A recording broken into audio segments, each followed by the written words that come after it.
The testimony is shocking and as personal as it gets. They engaged in what I saw as mutual abuse.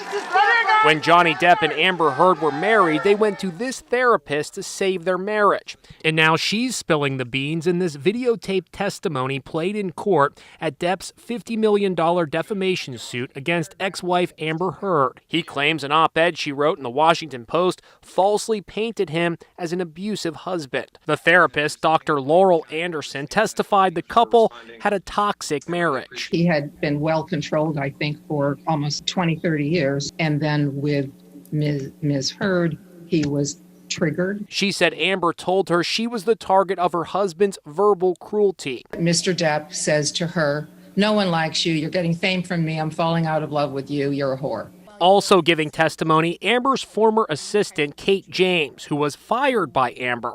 There is apparently no love lost between these two. Multiple times screaming at me over the phone, barrages of abusive text messages. She described Amber as extremely difficult. She leapt up out of her chair, put her face approximately 4 inches from my face. She was spitting in my face and telling me how dare I ask for the salary I was asking for. According to the assistant, Amber was not fond of Depp's friends. She told me she didn't like hanging out in his house with his friends because it was boring and they were all old men playing guitars and it wasn't interesting to her. Fans of both stars have been packing the courtroom each day. Anyone can go inside the courthouse here to see this Johnny Depp Amber Heard trial in person. In fact, there's about 150 seats held for the general public.